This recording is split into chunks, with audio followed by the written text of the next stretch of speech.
Bienvenidos a Lo Simple No Vale. Olga, Nacho, ¿qué tal estáis? Buenas noches, ¿todo bien? Buenas tardes. Buenas tardes. Es un placer veros, pero es el lado negativo, como siempre, pues que tenemos que seguir hablando de la guerra y de las muertes que siguen causando en Ucrania día a día. Vamos a hablar un poco de la actualidad. ¿Qué te está pareciendo un poco? Vamos a hablar de la ley de reclutamiento que se ha aprobado. Olga, si quieres empezar por ahí, ¿qué te ha parecido y si se ha concretado en algo? Bueno, esta ley estuvo en la mesa del presidente desde septiembre y se convirtió en una cosa un poco polémica y un ping-pong entre comisión, parlamento, presidente. Así que, y es una ley muy necesaria para Ucrania porque Ucrania necesita formalizar ciertas cosas de nuestro ejército que todavía quedan en el aire. Y había como 4.000 enmiendas propuestas por los parlamentarios y no sabemos todavía cómo se aprobó esta tarde. No sabías cuáles de ellas se han aprobado y cuáles no, por lo tanto no podemos comentar mucho sobre esta ley de momento. Y lo que nosotros esperábamos es que haya alguna política, digamos, del Estado, tanto para apoyar a los militares que ya están luchando, o sea, para garantizar un volumen suficiente en el ejército para hacer rotaciones regulares que no podemos hacer que nuestros militares están agotados desde el inicio de la invasión rusa a gran escala en el frente. Algunos están más de 2 años y esto desgasta mucho porque es una guerra muy tensa y claro, se esperaba que se fije tanto las reglas de movilización como de desmovilización. Entonces, se aprobó la semana pasada, el presidente bajó la edad de reclutamiento a 25 años. Pero, por ejemplo, la cosa que se esperaba era que también eche la mano a lo que es ya, digamos, personal militarizado, que son policías, servicios especiales, algunos, pues, compañías de guardias y todo esto, para que esta gente, pues, parcialmente pudiera participar en la guerra mientras que los militares puedan hacer su rotación. Esto no fue hecho y no fue hecha la desmovilización tras que se sacó fuera de esta ley y se va a hablar aparte.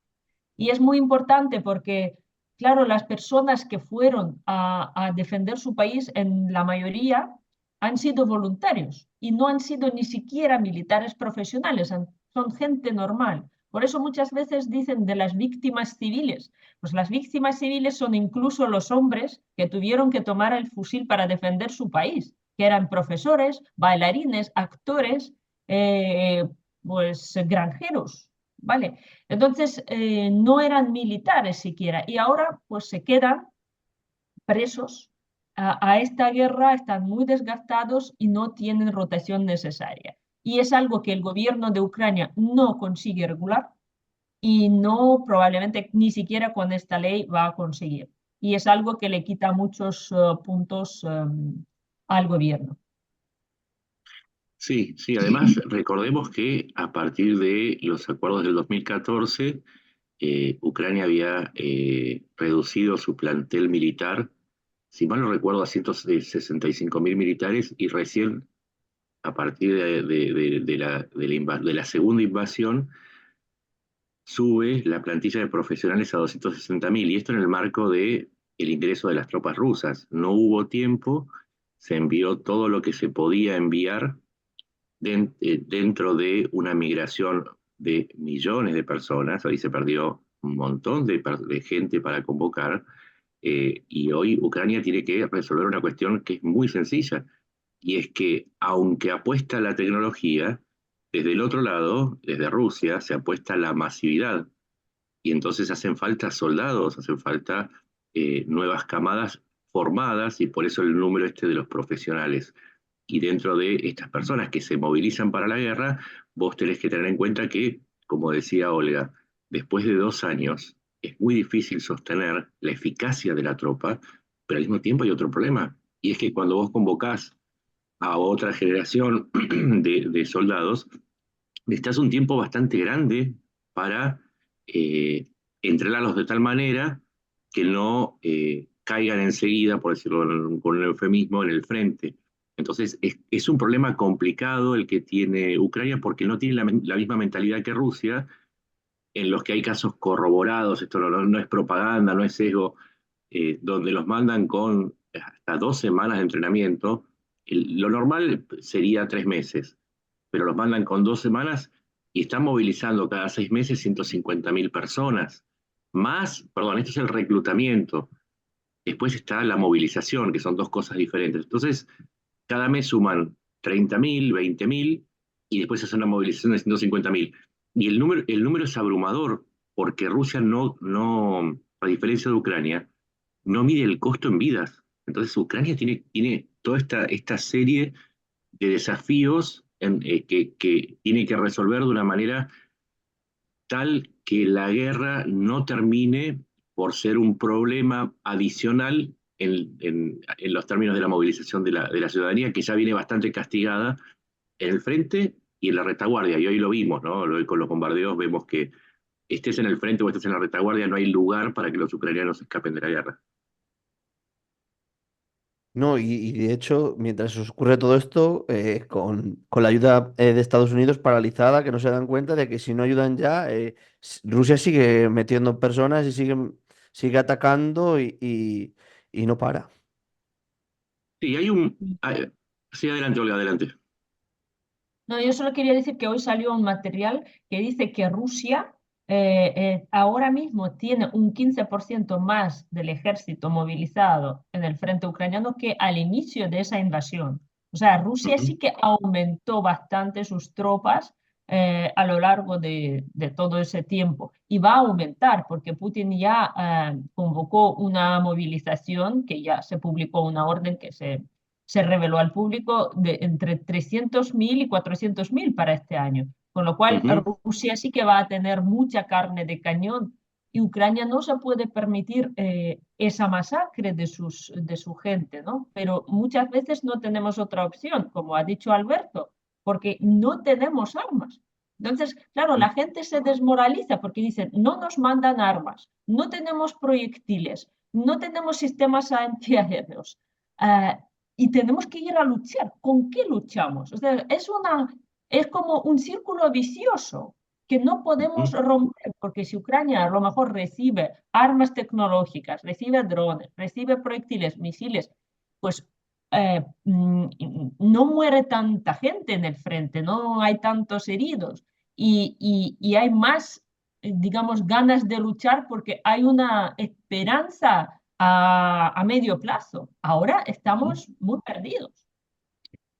Sí, a ver, recordemos que Rusia tiene 4 fuentes de reclutamiento. La primera, las dos, ya dijimos, uno es el reclutamiento en sí, el reclutamiento anual. El segundo es la movilización, que son las personas que tienen algún tipo de experiencia militar y que se las convoca para ir al frente. La tercera es el ejército común, es decir, la tropa profesional.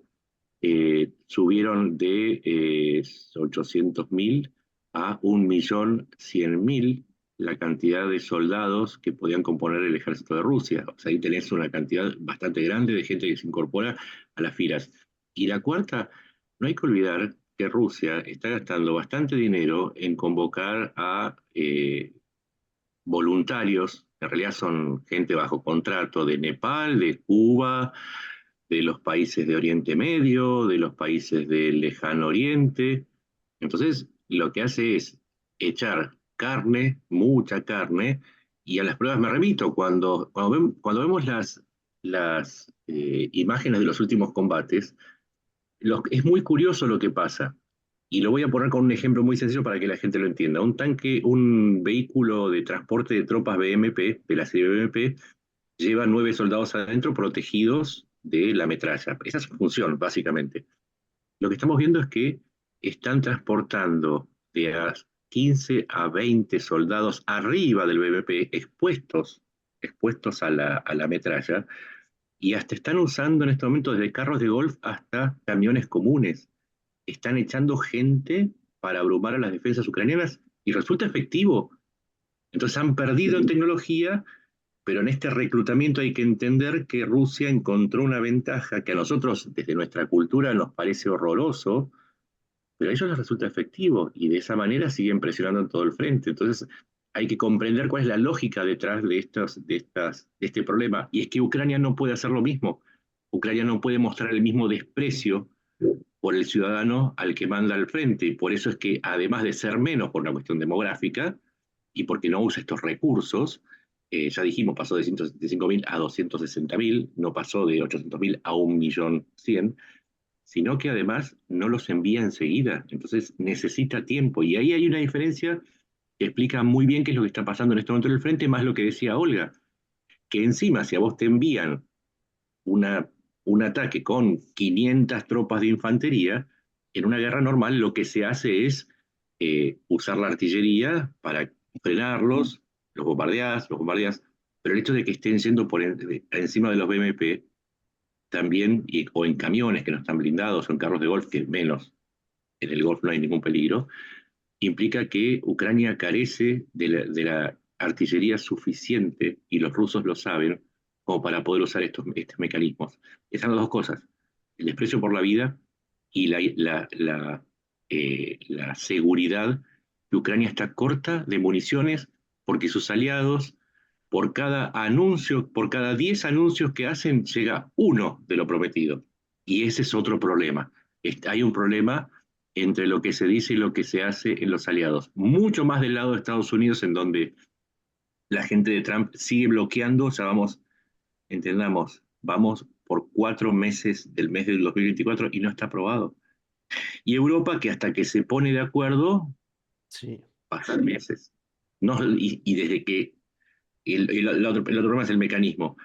Se tienen que poner de acuerdo entre los países, votarlo, ver las existencias, empezar a reunir el material, ponerse de acuerdo cómo lo envían, y hasta el packaging y ver cómo lo envuelven para enviar. Y en ese periodo Rusia envió 300.000 soldados más. Ese es un poco el resumen, desde mi punto de vista, del problema que afronta Ucrania. No sé si vos, Olga, tenés una visión parecida. Sí, porque Ucrania ahora está tirando de las tropas y una movilización irregular que no es muy alta, ¿no? El número de los que se movilizan todos los meses con regularidad no es grande. Entonces, y además no tenemos sitios para preparar estos soldados, ¿no? O sea, tenemos que sacar a veces fuera del país, en algunos países vecinos. Entonces, estamos haciendo malabarismos para poder tener nuestras tropas. Y además, ahora dicen que en muchos trechos del frente hay la relación entre los rusos y los ucranianos es 10-1. O sea, un ucraniano a 10 rusos. ¿Vale? Y es físicamente, aunque tú tengas armas, es físicamente agotador porque te vienen y te vienen y te vienen encima. Y lo que tú has comentado, lo del vehículo este con 20 y tantas personas subidas encima, al final da sus frutos por dos motivos. ¿Vale? Porque Ucrania no tiene armas. O sea, Ucrania al ver un tanque no puede usar artillería porque no tiene proyectiles. Entonces, la estrategia era, pues se acerca un tanque, lo disparan con un lanzaminas o lanzagranadas ya desde las trincheras cuando esté visiblemente cerca. Y claro, y claro, en nuestras trincheras no hay tropecientas personas, son trincheras, ¿Mm? posiciones que tienen a lo mejor 5 personas, ¿vale? Entonces, cuando llega un tanque con 20 y tantos encima que saltan y luego se meten en la trinchera con 5, ya cuando disparan al tanque ya son 20 dentro de la trinchera, ¿vale? Ujú. Entonces, esto es el problema. Y Claro. esto es algo que ha permitido a Rusia ocupar algunas posiciones nuestras, no muchas, pero bastantes. ¿Vale? Con lo cual, la técnica esa de hacer avalanchas de personas cuando Ucrania no tiene armas, sí que consigue su fin, ¿no? Igual que consigue su fin ahora el bombardeo masivo de la infraestructura eléctrica de Ucrania, ¿no? Hoy nos han destruido una central termoeléctrica en la región de Kiev, ¿vale? Ya en Kharkiv han aniquilado todas. aniquilado no solo centrales, sino líneas de alto voltaje, de transformadores, o sea, 10 objetivos que quedaban en Kharkiv hoy han sido destruidos con misiles balísticos. O sea, Rusia ha sido hoy un ataque que se dice el día negro. Yo salto a otro tema, ¿no? Pero es más o menos parecido. Pero el Es que es hecho parte de lo de que mismo. es de lo mismo, ¿no? Pero el hecho de que se destruye una central termoeléctrica en la región de Kiev, que es la más protegida de toda Ucrania, ¿vale? Con diferencia, porque en la región de Kiev por lo menos tenemos varios sistemas, el Patriot, varios sistemas Air-T, SAM-T, algunas cosas que hacen una defensa escalonada que no puede tener otras ciudades, porque físicamente no existen en Ucrania, no nos dan esos sistemas. Pues ahora dicen que han podido hacerlo porque a Ucrania se le acaban hasta misiles antiaéreos. O sea, Sí. los rusos saben que ya ni siquiera en Kiev vamos a poder repeler estos ataques. O sea, yo que vivo a 300 metros de la central hidroeléctrica de Kiev, yo sé lo que me espera en los próximos días. Y eso lo espera a toda Ucrania. Y quieren dejarnos sin luz, sin electricidad y sin gas, porque hoy han lanzado 6 misiles de Daga ultrasónicos o hipersónicos, no sé cómo lo llamáis, a Lviv, donde hay depósitos de gas. ¿Vale? El depósito de gas es subterráneo, está abajo, no llegará a lo mejor ni Kinzhal, pero toda la infraestructura, los aparatos, los centros de distribución están encima. Y ahí es donde llegaron los Dagas. Claro. ¿Vale? Ucrania no tiene con qué repeler los Dagas en Lviv, con lo cual los rusos ya es la cuarta o quinta vez que bombardean esta zona, pues sí que consiguen. Ahí vamos a explicar una cosa para que la gente entienda. Ucrania hoy tiene operativos tres baterías, 3 sistemas Patriot, 3. En toda Europa hay 100 y no llegan.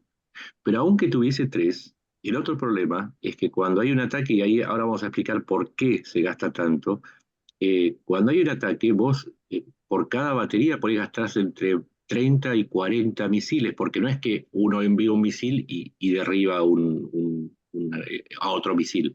Por ahí tiene que lanzar uno, dos, un tercero y hasta un cuarto para derribarlos. En un ataque de 40 misiles, hagamos el cálculo. El problema no es solamente la cantidad de baterías, sino la provisión de misiles. Se gasta muchísimo. Y los rusos han hecho un cambio. Antes atacaban cotidianamente y hacían 20, lanzaban entre 10 y 30 misiles por día. Ahora lo que hacen es que escalonan, entonces esperan 3 o 4 días hasta una semana y en lugar de lanzar 10 a 30, lanzan 50, porque su producción no es, y esto hay que decirlo, no es que Rusia aumentó enormemente su producción, más o menos produce lo mismo. Lo que pasa es que entendió que si Ucrania tiene pocos sistemas, tiene que saturarlos, y cuando los satura, como vos decías, ataca a Kiev, que es la zona más protegida, y sabe que mientras tanto no se puede defender Kharkov, Kherson o Lviv, no sé. Entonces, esto es lo que está haciendo. Y lo que no está entendiendo Occidente es que no alcanza con baterías, sino que están faltando Patriot, están faltando Iris, están faltando sistemas de misiles antiaéreos portátiles en el frente. Los aviones rusos se pasean porque se acabaron los misiles portátiles. Y esto es lo que también tienen que entender Occidente, que una guerra como la que plantea Rusia de desgaste demanda un compromiso mucho más numeroso y no alcanza con el anuncio hasta que llegaron la nueva tanda de Patriot, y ahora quiero contar una cosa de Estados Unidos. Por ahí una ciudad quedó a oscuras durante un mes. Ese es el precio que paga Ucrania. Y por otro lado, hay que decir que los países europeos tienen que reponer ese material y Estados Unidos no está reponiendo el material. El bloqueo de la gente de Trump también implica que en ese paquete de 61 mil millones de dólares había una dotación completa para 3 meses completos de misiles Patriot. Entonces también hay que entender que desde el lado de Estados Unidos la competencia interna entre Biden y Trump está haciendo estragos en Ucrania. O sea, se pelean, esto es como una pareja de padres que se pelean, pero los hijos ucranianos son los que pagan. Y eso tampoco se está explicando muy bien. Ucrania necesita más sistemas, más misiles, pero por sobre todo necesita que lleguen a tiempo y que no se queden en la declaración para la foto. Vamos a enviar Patriot, ok, fantástico, fantástico. ¿Cuándo? ¿Cuánto? Y eso es lo que no hay respuesta. Siempre se tarda mucho más. Es como vieron el sonido y la imagen. Primero la imagen llega, pero hasta que llega el sonido pueden pasar meses. Y esa diferencia la paga Ucrania. Sí, y es que además, aunque sea una tontería entre comillas, hasta los wagneritas, Kadyrov ha cogido unos cuantos también con él, que además esos soldados son más preparados. Y luego además, también si no corrígeme Olga, la frontera con Bielorrusia también está habiendo movimientos allí, que también tiene que tenerlo en cuenta Zelensky. Bueno, hay movimientos para pasar a los inmigrantes al lado europeo.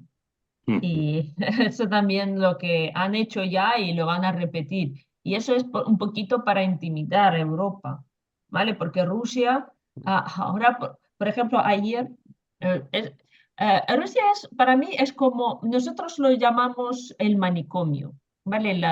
Porque a veces cuando ves su televisión dices, es inverosímil lo que están diciendo, pero a ellos le parece todo, o sea, las cosas que no tienen ni pies de cabeza, ahí existen, lo promueve la propaganda, lo promueve gente, políticos y todo famoso. Por ejemplo, el, ayer pues descubrieron que el que pagó el atentado de Moscú fue Biden, ¿vale? Y lo lanzaron en todos los canales de televisión, porque han dicho que encontraron los terroristas esos, además que son del ISIS, pero los vincularon con Ucrania porque buscaron y buscaron y 2 semanas y han encontrado 4 fotos de banderas ucranianas y esto fue la prueba de que fueron la ISIS ucraniana, ¿no? Pero no solo esto, resulta que les pagaron un adelanto y la empresa que les pagó era Burisma Holding. Y el Burisma Holding era uno de los fundadores, era el hijo de Biden. ¿Vale? Con lo cual dicen, y ya sabemos, y ya cuadra todo, porque claro, lo pagó Biden a través de esa empresa a Ucrania, Ucrania solo lo ejecutó. Entonces tú dices, pero por Dios, ¿cómo se os puede meter en la cabeza una cosa tan perversa? Además que los Estados Unidos os avisaron no solo del atentado, sino del sitio donde va a pasar. O sea, Ujú. ¿para qué el Biden, que si paga este atentado, va a avisaros? Si él lo paga, lo último que le interesa es que lo descubráis, ¿no? Pero Claro, es no, como él es financió la banda que iba a robar el banco, pero llamó un rato antes para avisar que iban a asaltar el banco, cosa de que exacto. descubran que no tiene sentido, pero bueno, eso así funciona la propaganda. Hay gente que todavía sigue diciendo que hay laboratorios secretos, un ejército de la OTAN y además que la OTAN iba a avanzar, iba a tomar Ucrania por poco y su gobierno. Pero es más fácil demostrarle a una persona que cree que la Tierra es plana, que la Tierra es redonda, que a un partidario de la invasión demostrarle que está creyendo en tonterías, porque realmente se ha convertido en una especie de cruzada religiosa en donde no les entra la razón. Y es una cruzada religiosa realmente. Y, Yo creo que están obcecados, que la propaganda es algo que quema el cerebro y el pensamiento crítico. Las personas no son capaces, como están bombardeadas con tantas cosas absurdas, ya no son capaces de pensar por sí mismos. Y este es el gran problema de Rusia. O sea, es una enfermedad que yo creo que va a llevar generaciones en curarse. O sea, hay Ujú. gente que ya no va a curarse. O sea, y hay que aceptarlo, que hay millones y millones de rusos que tienen esto en la cabeza. Sí, Y es no solamente peligroso. rusos, no solamente rusos. Yo te aseguro que en América Latina hay uno muchos está también. Mm. batallando permanentemente. Ayer cuando salió lo de Biden, esta acusación ridícula, me llevó 10 minutos pero no había mucho contenido en castellano que refutara la tontería que estaban diciendo. Mm. Y lo que me di cuenta es que mucha gente, aún con las pruebas, demostrándole que la empresa ni siquiera es ucraniana, es una empresa chipriota que trabaja en Ucrania. El hijo de Biden estuvo entre el 2015 y el 2019 y la empresa es de 2003, creo que es. O sea, no es que es de Biden, no, que hay que estaba, ¿cómo se llama el presidente de Ucrania que fue en la época del Maidán? Yushchenko. Bueno, él estaba en la empresa, Mm. él era parte de la empresa. Mm. También hacía negocios con el régimen de Al-Assad. O sea, si uno empezara a tirar de la línea de empieza a tirar de la línea de la investigación, se da cuenta que, en todo caso, si financió el ataque, podés atacar también a Siria, al Reino Unido, porque el fundador es británico, ex asesor de Boris Yeltsin y de Margaret Thatcher, y que las líneas te llevan inclusive a los sectores prorrusos de Ucrania. Y 2 minutos lleva, 2 minutos desmontarlo. Aún así, y vos les decís, mira, te estoy mostrando un gato. El gato tiene 4 patas, tiene una cola, y el gato encima dice miau, y desde el otro lado te dicen, no, no es un gato, es un elefante. Y vos ahí te das cuenta que no hay forma, no hay forma. Si quieren ver un elefante donde hay un gato, Sí. yo no puedo hacer mucho más. Pero hay mucha gente que cree que sigue viendo elefantes en todos lados, y la propaganda, por lo menos en habla castellana, funciona y funciona muy bien. No hay nada peor que tratar de convencer a alguien que quiere creer en lo que quiere Sí. creer.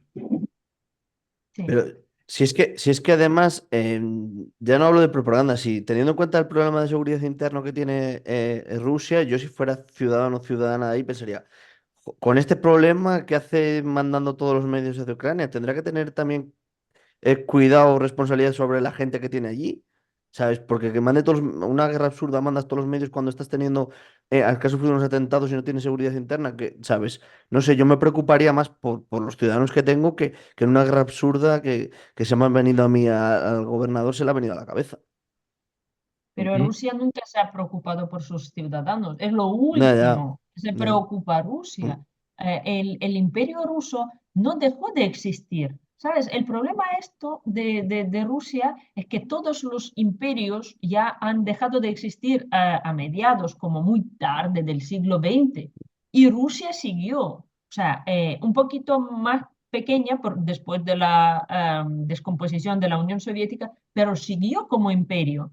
¿Vale? Porque todos los imperios eran marítimos, ¿no? Que tenían Mm. sus colonias en el ultramar. Y Rusia era y es un imperio terrestre. Por eso ha conseguido este monstruo todavía conservarse. Y claro, y ahora mismo, por ejemplo, hay una inundación por la ruptura de la represa de Orsk en la región de Orenburgo, que ya han evacuado 600.000 habitantes. O sea, y y estamos viendo las aguas que han subido de 4 a 9 metros, que están llevando todas las casas por delante, ¿vale? Y Rusia no hace nada. O sea, esta gente está ahí, se les ha ido las casas literalmente Mm. y no hay cómo. O sea, ellos han salido a una placita, tienen a la inundación en sus espaldas y gritan, Putin, ayúdanos, Putin, ayúdanos. O sea, esta gente no es capaz ni siquiera de entender que no son unos esclavos y esto no es un dios, que tienen que hacer algo ellos.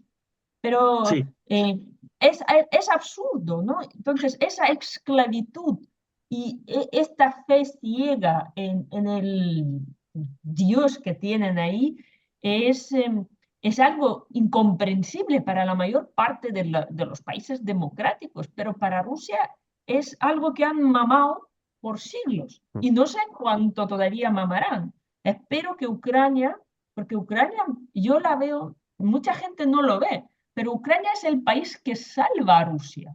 Es un ujú, país que va a liberar, cuando ganemos esa guerra, yo creo que la ganemos, va a liberar a todos esos pueblos esclavizados, que van a tener una opción de vivir una vida normal y de gestionar sus recursos. Porque los buriatos o basquiros que tienen los diamantes y petróleo cagan con perdón en las letrinas ujú. porque es un país que tiene 20% sin tuberías, sin canalización. O sea, Con baño tiene externo. cagada Sí, el baño es externo a la casa o son sí, letrinas. Para que entienda la gente, la letrina es un pozo ciego en donde va directamente a las napas de agua, no hay un sistema de evacuación de los desechos. Sí, en Rusia falta eso, tienen niveles africanos de cobertura de agua sí. potable. Países atrasados como Argentina tienen mayor cobertura que Rusia, así que imagínense una potencia nuclear. Nosotros no somos una potencia nuclear, pero una potencia nuclear no puede, dedica, y esto es muy norcoreano, dedicar tanto dinero a crear armas nucleares cuando no le das ni siquiera instalaciones sanitarias dignas, no digo ni siquiera necesarias, dignas a tu pueblo. Pero eso es lo que está en lucha. Iba a agregar algo sobre la inundación de Osk. La inundación de Osk es por una represa construida creo que en el año 2014, salió 9.000 millones de rublos, eh, tuvo muchos problemas de corrupción, salió más de lo que se había presupuestado y se rompió porque no se hicieron los estudios de terreno, ya se sabe. No se hicieron los estudios de terreno, entonces se dio cuando aumentó la presión por los deshielos.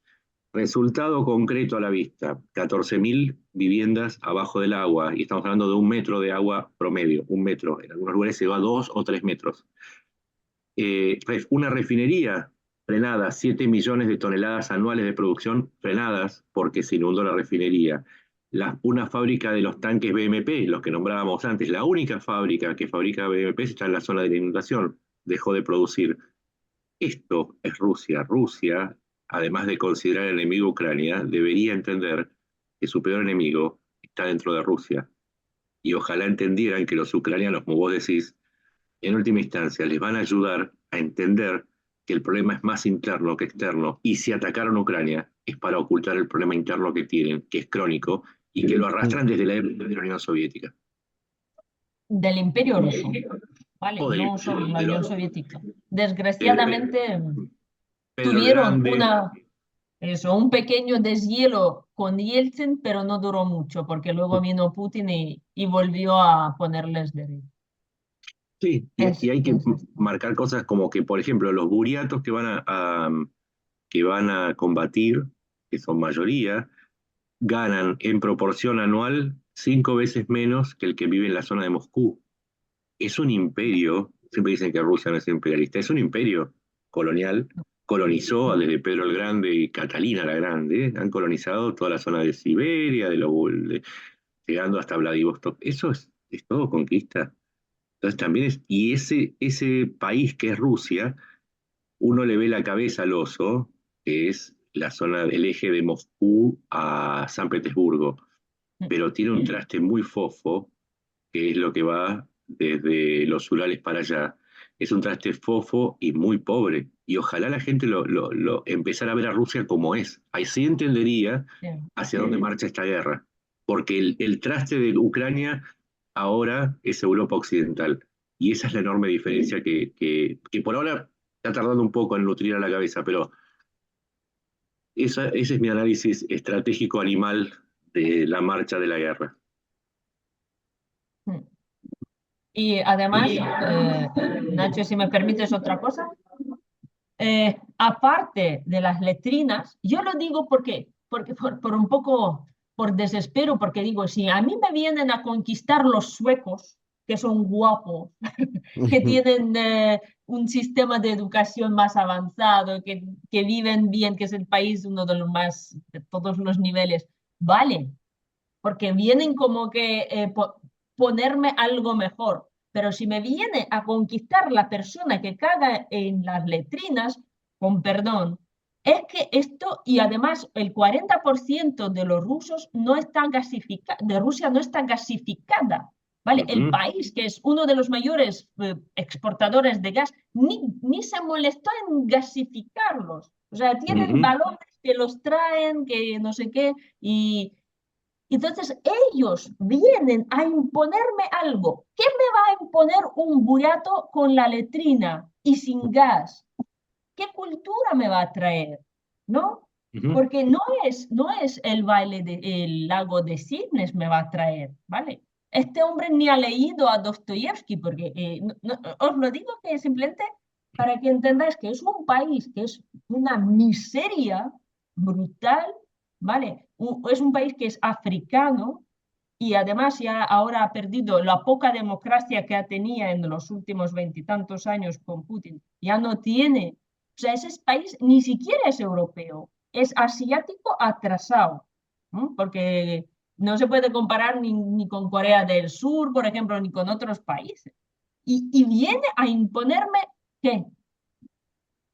A mí, ¿vale? Que yo Claro, vivo en Europa, que yo estudié en Europa, que aquí siempre tenemos cultura, religión, lengua, conexiones. ¿Qué me viene a imponer esta gente?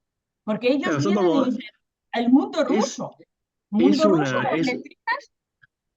es un regreso a la conquista mongola que dio inicio al Rus de Moscú, no al de Kiev, porque Kiev era una zona de contacto entre los mongoles y el resto de Europa, pero parece ser como una especie de viaje circular en donde Putin vuelve a sus raíces no rusas, sino mucho más profundos, sino a la época de los mongoles y la conquista a cualquier precio, sin importar no solamente las víctimas, sino también los soldados que usaba, que era una de las estrategias de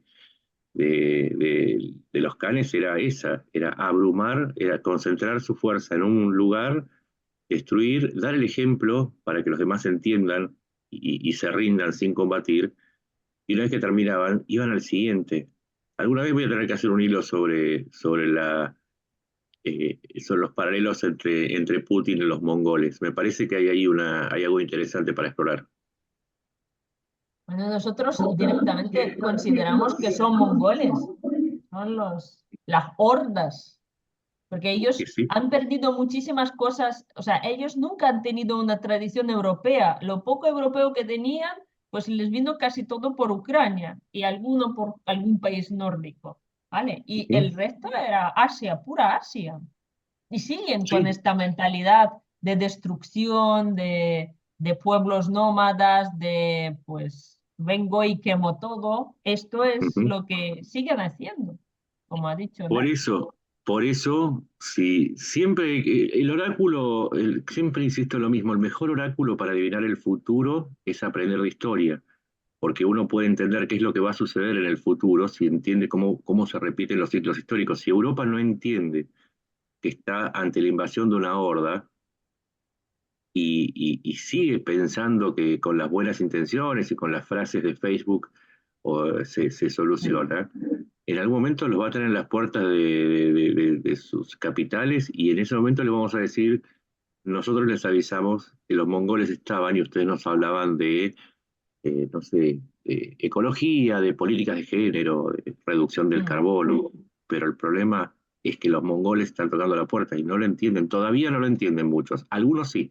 Hoy el Parlamento Europeo hubo una rebelión y se decidió que no se le vota el dinero al Consejo Europeo, que es la parte burocrática, la parte de los cócteles, de los viajes, hasta que no aprueben el envío de más unidades de Patriot a Ucrania. Ya hay algunos que empezaron a darse cuenta de la urgencia del momento y que se terminó el querer lucirse a costa de Ucrania y ahora hay que empezar a mandar algo, empiecen a mandar ya, es tarde, si lo mandan hoy, ya llega muy tarde. Pues bueno, chicos, si no sé si queréis añadir alguna cosa más. Ah, voy a comentar una cosa más, porque es una cosa existencial. Porque muchas veces, claro, yo reflexiono mucho con el tema de la guerra, porque afecta a todo, afecta a tu filosofía, tu forma de vida, tu forma de ver las cosas. Entonces, ¿cuáles opciones tenía Ucrania cuando Putin y su régimen y su pueblo, porque no solo es Putin, empezaron esa guerra? ¿Vale? Teníamos solo dos opciones, resistir y no resistir. ¿No? No hay otra. O resistes o dices, vale, entra. Entra a lo que tú quieras, no voy a poner resistencia con tal de sobrevivir, pues me conformo. Y claro, una parte de no resistir pasó en Crimea, ¿no? En 2014, que ahí había poco ejército, poca resistencia, no es como Donbass. Y vale, entonces Ucrania si resiste, pues por lo menos tenemos una opción de ganar, de conseguir el apoyo, de ganar y de quedarnos como país, como pueblo, como una identidad propia, ¿vale? Una identidad que mira para el lado democrático y tiene ciertos valores. Si no resistimos, va a pasar lo que pasó en Crimea y en otros sitios. Rusia nos aglutina, ¿vale? Mata a una parte, como ellos ya tenían como 6 millones que estaban en la lista de los patriotas o de la gente que era indeseable en este país, pues esta gente o moriría o quedaría expulsada. Y los que quedan, pues con el tiempo se convierten en esa masa inerte rusa que va a usar Rusia para conquistar más países. O sea, o morir o convertirnos en asesinos. Solo dos opciones. Entonces Ucrania ha elegido una opción existencial, morir o ganar.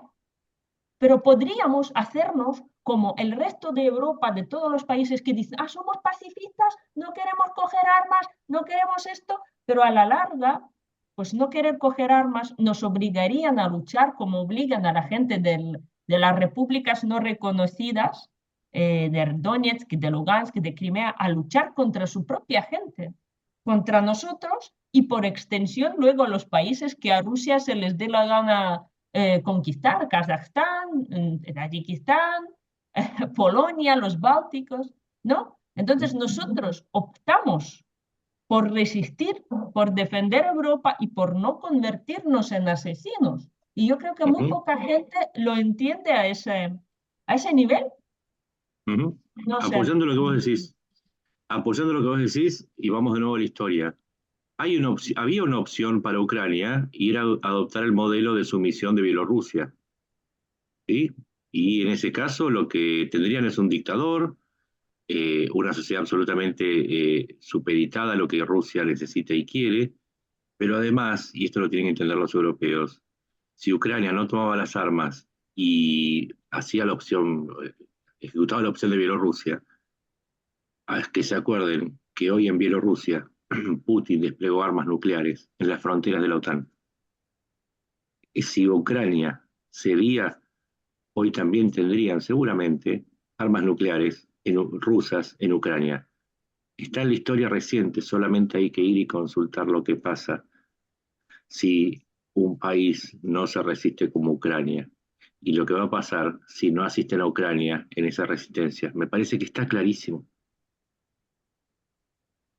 Pues bueno, chicos, sí que los dejamos aquí hoy y muchísimas gracias a los dos.